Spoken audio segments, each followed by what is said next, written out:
संत मत धारा आपकी सेवा में प्रस्तुत। प्रेम से बोलिए श्री सद्गुरु सूर्य साहिब जी की जय हो। सतनाम साहिब। आदरणीय सद्गुरु साहिब तथा उपस्थित साध संगत, आप सबके चरणों में मेरा सादर प्रणाम। बहुत ही भाग्यशाली जीव होते हैं वो जिन्हें ईश्वर दर्शन होता है। हमें अगर अपने आसपास नज़र अगर हम डालेंगे, क्या हमारी नज़र में कोई एक इंसान भी ऐसा होगा जो ये कहता हो कि मैंने ईश्वर का दर्शन किया है? एक बार हमें इस बात पर विचार करना चाहिए।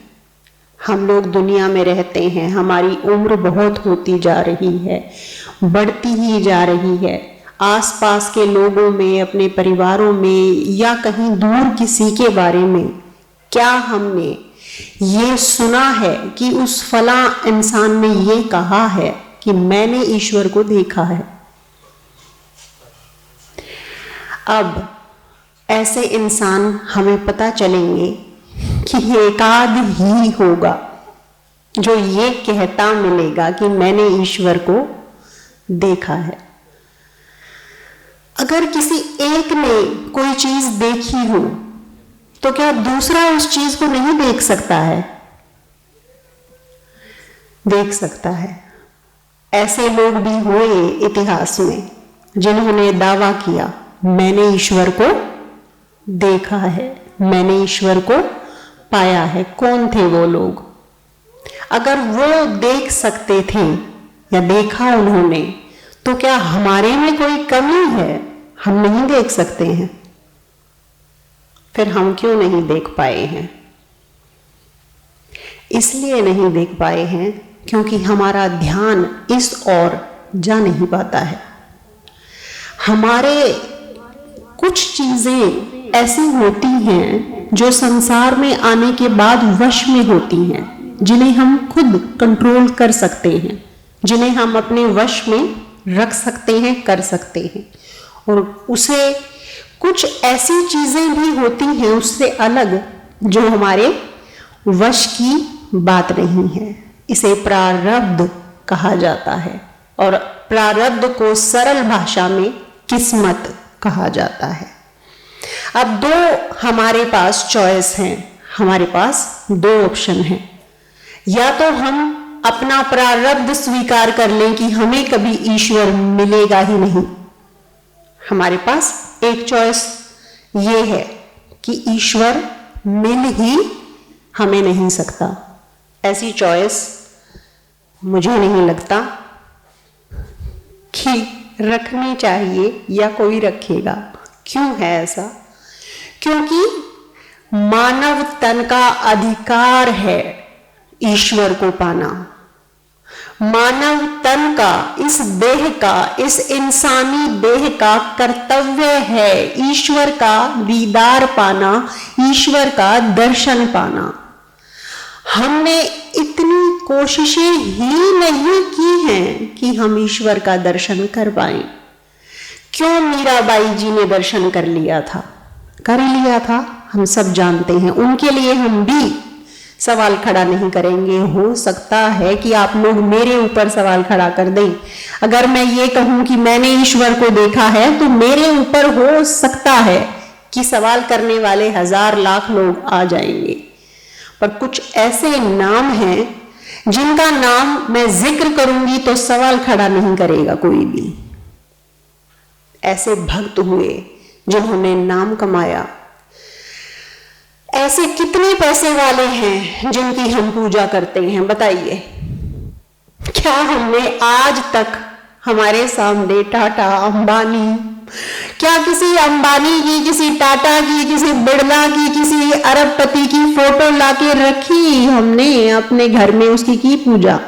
मीराबाई जी की फोटो मिलेगी आपको हर किसी के घर में। सलाम करते हैं लोग उनको। क्या फर्क है मीराबाई जी में और उन करोड़ अरबपतियों में? कुछ फर्क तो है।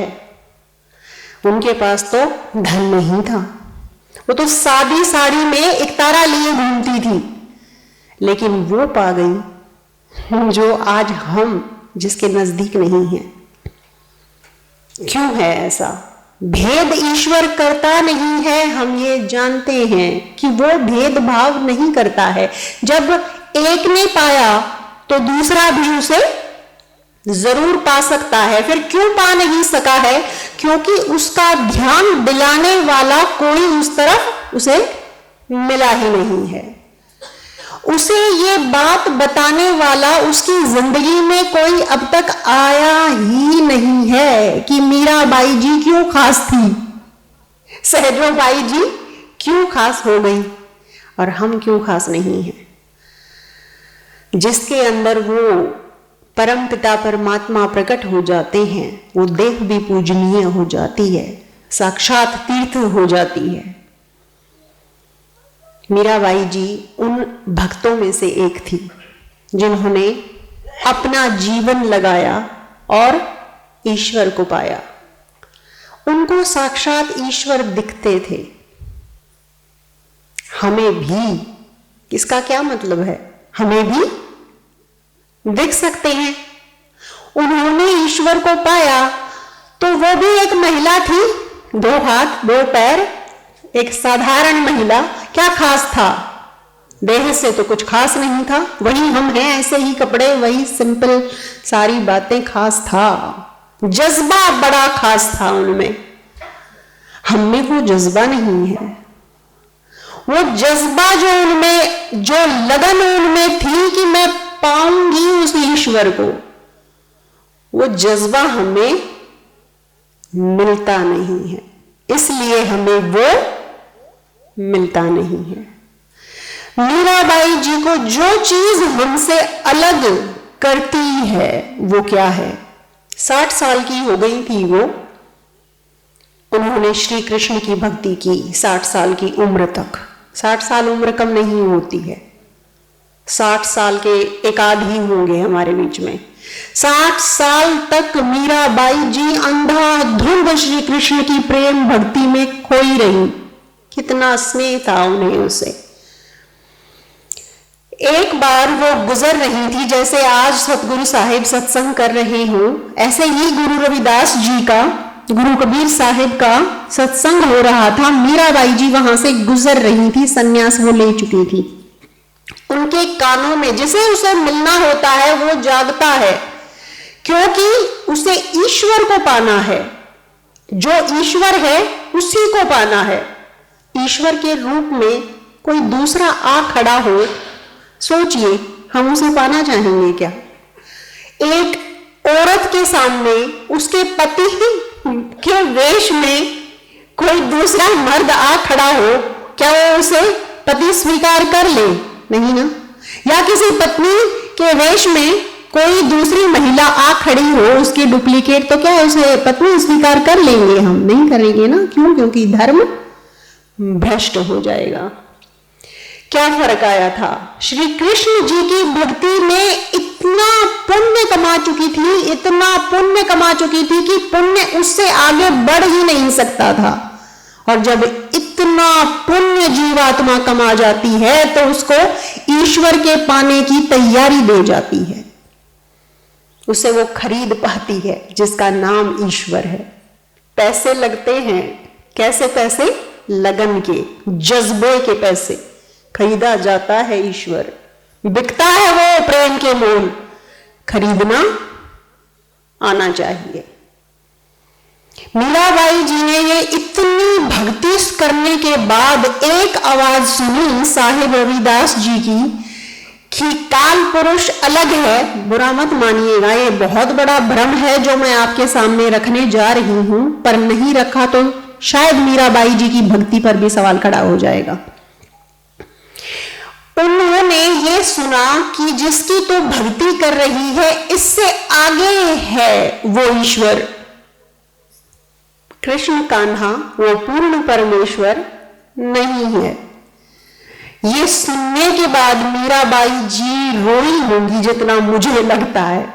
आप खुद सोचो, जिसे ईश्वर मान के जितना उनके ऊपर रहम कान्हा ने किया था, हम पे तो ऐसा कोई देवता हमारा आज तक कभी किसी देवता ने इतना रहम बरसाया भी नहीं है। उन्हें तो सांप से बचाया, जहर से बचाया, पता नहीं कहां कहां से बचाया था, इतना रहम था उनके ऊपर। लेकिन उन्हें तलाश पता है किसकी थी? ईश्वर की। जब उन्हें ये पता लगा कि ये क्यों कह रहे हैं ऐसा, इतने बड़े पहुंचे हुए संत हैं, ये झूठ क्यों बोलेंगे, ये क्यों कह रहे हैं ऐसा कि और एक ईश्वर है, उन्होंने लड़ाई नहीं की, वो चरणों में पहुंच गई कि ये आपने जो कहा है इसमें कितना सच है। अगर वो ऐसा कर गई, वो ईश्वर को पा गई। पहले उनके भजन सुने जो हमने या आपने पायो, पहले वो कान्हा जी के भजन, सबने हम जानते हैं कान्हा जी के भजन वो गाती थी। उसके बाद उन्होंने जब गुरु रविदास जी, कब बने गुरु रविदास जी? पहले वो श्री कृष्ण की भक्ति करती जा रही थी, 60 साल की उम्र में उन्हें गुरु बने उनके रविदास जी। और गुरु रविदास जी के बाद उनके भजन बदल गए। उन्होंने क्या गाया? पायो जी मैंने नाम रतन धन पायो, वस्तु अमोलक दी मेरे सतगुरु, कृपा कर अपनायो, पायो जी मैंने नाम रतन धन पायो। ऐसी क्या अमोलक वस्तु मीराबाई जी को गुरु रविदास जी ने दे दी होगी जो 60 साल तक उन्हें नहीं, उनके पास नहीं थी। कुछ तो होगा फर्क, वरना वो अपना भजन ना बदलती। कुछ अंतर तो आया होगा ना, जब उन्होंने सारा सब बदल दिया अपना। मेरा मन मानी सुरती सैल असमानी, फिर उनके ये भजन आए। समझ पा रहे हैं आप लोग जो मैं बताना चाह रही हूं? क्या बोला मीराबाई जी ने खुद के लिए? मेरा मन मानी, मीरा का मन ठहर चुका है, मेरा मन स्थिर हो चुका है, चलायमान नहीं है, मेरा मन मान गया। और उसके बाद मेरे साथ क्या हुआ? सुरती सैल आसमानी, कि मेरी सुरती, मेरी आत्मा आसमानों की सैर करती है। ऐसा मीराबाई जी अपने लिए हमें बता के गई। जब उन्होंने ये बताया है तो झूठ तो नहीं बताया होगा, इतना विश्वास तो कर लेना चाहिए उन पर हमें, है ना? तो जब उनकी सुरती आसमानों की सैर कर सकती है तो हमारी आत्मा आसमानों की सैर नहीं कर सकती क्या? मतलब उनकी आत्मा में और हमारी आत्मा में क्या कोई अंतर है? नहीं है ना? क्यों? क्योंकि आत्मा, हर आत्मा परमात्मा का अंश है।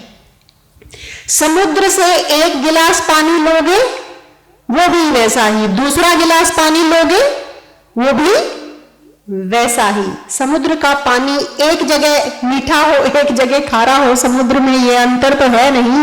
और समुद्र में भले हो जाए, अविनाशी तो नहीं है ना वो। अविनाशी परमात्मा की तो सारी संतान अविनाशी हैं। तो हमारा विनाश क्यों हो रहा है? क्यों हम रोज मौत का शिकार हो जाते हैं? हर पल हमारी उम्र घटती है, हम मौत का शिकार हो जाते हैं। हर पल मर रहे हैं, जिंदगी की आस नहीं है, कब छूट जाएगी किसी को भरोसा नहीं है। जब मीराबाई जी को उन्होंने भजन सुनाया, मेरी सुरती आसमानों की सैर कर रही है, तो हमारी भी सुरती, आसमान का क्या मतलब है? यहां पे वो पहुंच गई, वहां पे यहां बैठा है वो, हम भी पहुंच सकते हैं पक्का, क्योंकि ईश्वर भेदभाव नहीं करते हैं। कोई मां, कोई पिता ऐसा नहीं है जो अपनी एक संतान को देना चाहे और दूसरी को ना देना चाहे, फिर भी ऐसा हर मां, हर पिता करता है। क्यों करता है? नहीं करते ना बराबर, हम अपनी संतानों को नहीं कर पाते हैं। क्यों? क्योंकि लायक नहीं होती है। जो हमारी सेवा करेगा, जो हमसे श्रद्धा रखेगा, जो हमसे प्रेम रखेगा, उसे हम ज्यादा जरूर झुकेंगे उसकी तरफ। चाहे धन से ना झुके, मन से जरूर झुकेंगे। ये संसार का नहीं, ईश्वर का भी सच है। ईश्वर झुक गया था ऐसे भक्तों के लिए, हमारे लिए भी झुक जाएगा, बराबर रखता है सबको। हमें झुकाना आना चाहिए।